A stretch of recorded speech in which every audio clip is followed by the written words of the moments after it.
Hi everyone, ময়ূরীর কিচেনে আপনাদের স্বাগত জানাই। আজ দেখাবো মাছের ঝালের রেসিপি। আমি এখানে রুই মাছ দিয়েই ঝালটা করেছিলাম। আপনারা চাইলে যে কোনো মাছ দিয়ে করতে পারেন, কিন্তু ছোট মাছটা অ্যাভয়েড করবেন। প্রথমে দেখুন কড়াই বসিয়ে দিয়েছি। কড়াইতে সর্ষের তেল দিয়ে নুন হলুদ মাখিয়ে রাখা রুই মাছ নিয়েছি। দিয়ে মাছগুলো একে একে দিয়ে দিলাম।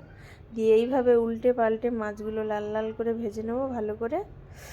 দেখুন মাছগুলো এইভাবে ভেজে নিচ্ছি। একদম মাছ ভাজার সময় উনুনের আঁচটা মিডিয়াম ফ্লেমে রাখবেন। এরপর ওই গরম তেলে কেটে রাখা পেঁয়াজ কুচি দিয়ে দিলাম। এখানে মিডিয়াম সাইজের দুটো পেঁয়াজ নিয়েছি। দেখুন পেঁয়াজটা ভেজে নিচ্ছি।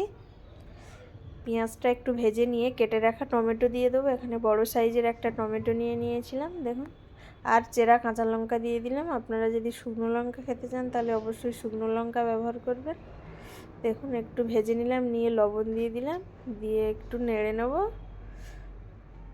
নিয়ে ঢাকনা চাপা দিয়ে জড়িয়ে নেব টমেটোটা। দেখুন এখানে টমেটোটা ভালোভাবেই জড়ে গেছে। টমেটো জড়ানোর সময় উনুনের আঁচটা একদম লো ফ্লেমেই রাখবেন। এরপরে একে একে সমস্ত মশলা দিয়ে দিচ্ছি। প্রথমে জিরে গুঁড়ো দিলাম, তারপর ধনে গুঁড়ো, তারপরে দেব একটু কাশ্মীরি লঙ্কার গুঁড়ো। আপনারা শুকনো লঙ্কা খেতে চাইলে এই সময় শুকনো লঙ্কা ব্যবহার করবেন। তারপরে হলদি দিলাম, আর দিয়েছিলাম একটু গরম মশলার গুঁড়ো। দিয়ে ভালো করে মশলার সঙ্গে টমেটো পেঁয়াজটা মিশিয়ে নিচ্ছি এবং একটু কষিয়ে নিচ্ছি। দেখুন মশলাটা কষানো হয়ে গেছে।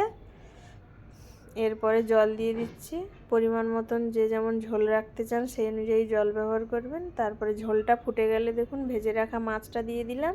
দিয়ে ঢাকনা চাপা দিয়ে একদম লো ফ্লেমে মাছটাকে ফুটিয়ে নেব ভালোভাবে।